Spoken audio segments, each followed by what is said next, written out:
श्रीलंका के प्रधानमंत्री महिंद्रा राजपक्षे ने अपने पद से इस्तीफा दिया। इस समय यह देश अब तक के सबसे बड़े आर्थिक संकट का सामना कर रहा है। आइए जानते हैं इसके पीछे की कहानी। श्रीलंका के प्रधानमंत्री महिंद्रा राजपक्षे ने सोमवार को अपने पद से इस्तीफा दे दिया है। यह जानकारी समाचार एजेंसी ANI ने स्थानीय मीडिया के हवाले से दी है। इससे थोड़ी देर पहले खबर यह आई थी कि महिंद्रा राजपक्षे के समर्थकों ने सरकार विरोधी प्रदर्शनकारियों पर हमला किया है, जिसमें 20 से अधिक लोग घायल भी हो गए हैं। प्रदर्शनकारी उनके आधिकारिक आवास के बाहर जुटे थे, यानी प्रधानमंत्री महिंद्रा राजपक्षे के घर के बाहर बहुत सारे लोग जुटे थे और उनके इस्तीफे की मांग कर रहे थे। स्थिति को काबू में करने के लिए सेना की तैनाती की गई।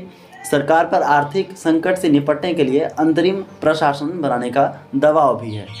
भीषण विरोध प्रदर्शन और हिंसा के बीच महिंद्रा राजपक्षे ने ट्वीट कर कहा, भावनाएं उबाल पर है। मैं आम लोगों से संयम बरतने और याद रखने का आग्रह करता हूं कि हिंसा से केवल हिंसा उत्पन्न होती है। जिस आर्थिक संकट से हम जूझ रहे हैं उसे एक ऐसे आर्थिक समाधान की ज़रूरत है जिसे हल करने के लिए यह प्रशासन प्रतिबद्ध है। उन्होंने अपने घर के बाहर इकट्ठा हुए समर्थकों से यह भी कहा कि उन्हें कोई रोक नहीं सकता। महिंद्रा ने यह कहा कि मुझे विरोध और आंदोलन देखने की इतनी आदत सी हो गई है कि मुझे कोई भी नहीं रोक सकता। मैं किसी भी स्थिति का सामना करने का काफ़ी अनुभव रखता हूँ। आइए जानते हैं कि 1 महीने के भीतर 2 बार लगा आपातकाल। जी हाँ, 1 महीने के भीतर 2 बार आपातकाल लग चुका है। इससे पहले शुक्रवार को एक विशेष कैबिनेट बैठक में राष्ट्रपति राजपक्षे ने शुक्रवार मध्य रात्रि से आपातकाल की घोषणा कर दी थी। यह दूसरी बार है जब श्रीलंका में लगभग 1 महीने की अवधि में आपातकाल घोषित किया गया। साल 1948 में ब्रिटेन से आज़ादी मिलने के बाद श्रीलंका अब तक के सबसे गंभीर आर्थिक संकट के दौर से गुजर रहा है। यह संकट मुख्य रूप से विदेशी मुद्रा की कमी के कारण पैदा हुआ है, जिसका मतलब यह है कि देश मुख्य खाद्य पदार्थों और ईंधन के आयात के लिए भुगतान नहीं कर पा रहा है।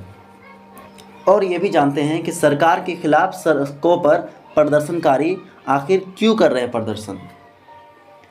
9 अप्रैल से पूरे श्रीलंका में हजारों प्रदर्शनकारी सड़कों पर है, क्योंकि सरकार के पास आयात के लिए न तो धनराशि है और न कुछ, यानी कि धनराशि खत्म हो गई है।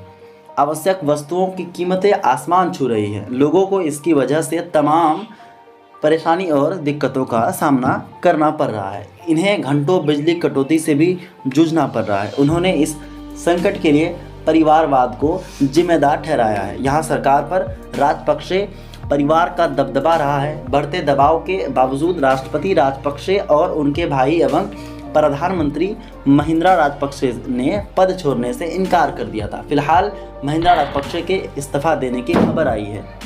खैर, खबर ये भी है कि उन्होंने इस्तीफा दे दिया है और उनके इस्तीफेनामे को एक्सेप्ट भी कर लिया गया है।